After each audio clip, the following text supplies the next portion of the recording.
எங்கடா இருந்தீங்க இவ்வளோ நாளா அப்படிங்கிற மாதிரி இருந்துச்சு.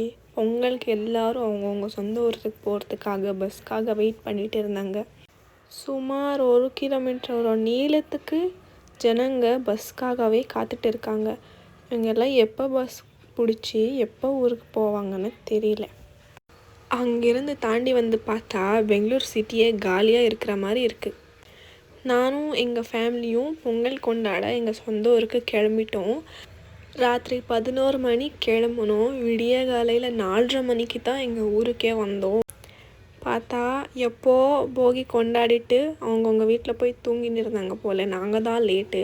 சரின்னு சொல்லிட்டு நாங்களும் வீட்டுக்கு போய் தூங்கி காலையில் லேட்டாக எழுந்திரிச்சு எங்கள் அம்மா கோலம் போடுமான்னு சொன்னாங்க. சரின்னு நானும் இன்றைக்கி பொங்கலாச்சே, பொங்கல் பாட்டே கோலமாக போடுறேம்மா அப்படின்னு சொல்லி ஏதோ இன்டர்நெட்டில் அப்படி இப்படின்னு ஒரு சில இமேஜஸை பார்த்து என் தம்பியை கூப்பிட்டு, தம்பி வாடா வீடியோ எடுடா, அக்கா கோலம் போடுறேன் அப்படின்னு சொன்னதுக்காக பாவம் என் தம்பி வந்து ஆங்கிளாக நின்று பாவம் நான் கோலம் போடுற கடைசி நிமிஷத்துக்கு வரையும் அவன் என்னை வீடியோ எடுத்தான்.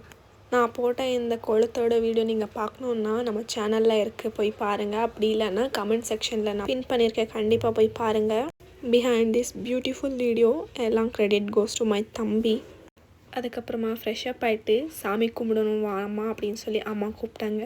சரின்னு நானும் போய் இருமா ஒரு வீடியோ எடுத்துக்கிறேன் அப்படின்னு சொல்லிட்டு எங்கள் அம்மா தவளை மேலே சாப்பாடு வச்சுருந்தாங்க. சரி கீழே இருக்கிற தவளையில் தான் அந்த கூழ் இருக்கும் அப்படின்னு சொல்லிட்டு நானும் அந்த தவளையை ஜூம் பண்ணி வீடியோ எடுத்துகிட்டு இருந்தேன். அதுக்கப்புறமா பார்த்தா பக்கத்தில் ஒரு தவளை இருந்துச்சு.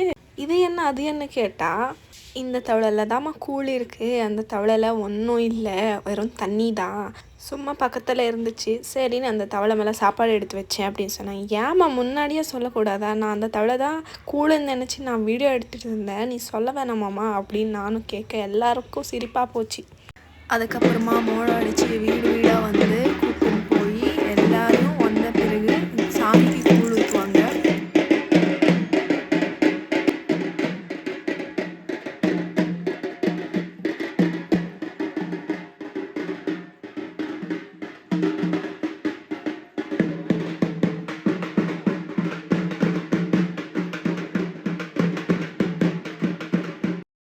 அதுக்கப்புறமா ஊரில் இருக்கிறவங்க எல்லாம் சேர்ந்து சாமிக்கு கூழ் ஊற்ற வந்தாங்க. சாமிக்கு பூஜை எல்லாம் பண்ணி முடித்த பிறகு கூழெல்லாம் மாட்டுக்கு ஊற்றிட்டாங்க. மாட்டுக்கு சொந்தக்காரங்க அவங்க வந்து குடத்துல எல்லாம் கூழை கலெக்ட் பண்ணி அவங்க மாடுக்கு எடுத்துகிட்டு போயிட்டாங்க. அதுக்கப்புறமா நாங்களும் சாமியை கும்பிட்டுட்டு பிரசாதம் வாங்கிட்டு வீட்டுக்கு வந்துட்டோம்.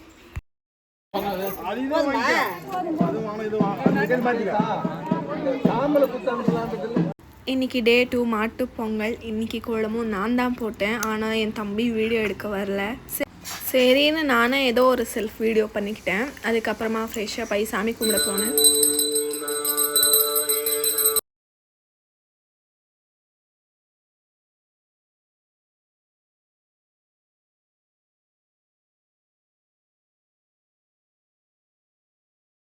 மாட்டு பொங்கலுக்கு எங்கள் வீட்டில் சாமிக்கு இலை போட்டு சாப்பாடு படைப்பாங்க.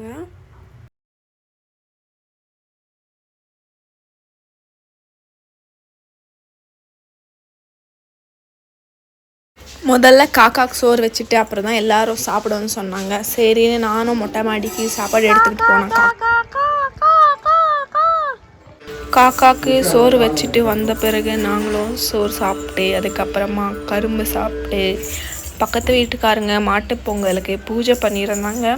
சரின்னு என்ன தான் பண்ணியிருக்காங்க அப்படின்னு போய் சும்மா ஒரு பார்க்கலான்னு போனேன்.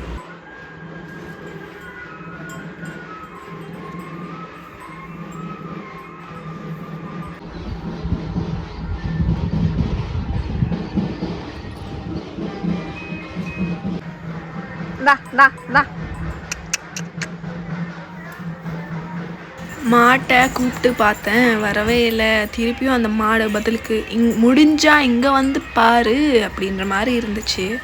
நான்லாம் வரமாட்டேன், நீ பாய்வை, நான் வீட்டுக்கே போகிறேன்னு சொல்லிட்டு வீட்டுக்கு வந்துட்டேன். அதுக்கப்புறமா சாயங்காலமாக எங்கள் ஊரில் மாட்டு விடுறாங்க அப்படின்னு சொன்னாங்க. சரின்னு போய் கொஞ்ச நேரம் பார்த்துட்டு வீட்டுக்கு வந்துட்டேன். டே 3 இன்றைக்கி தீர்த்தகிரி போயிருந்தோம். இந்த வீடியோவை அடுத்த vlogல அப்லோட் பண்ணுறேன், கண்டிப்பாக மறக்காமல் போய் பாருங்கள். பாய்.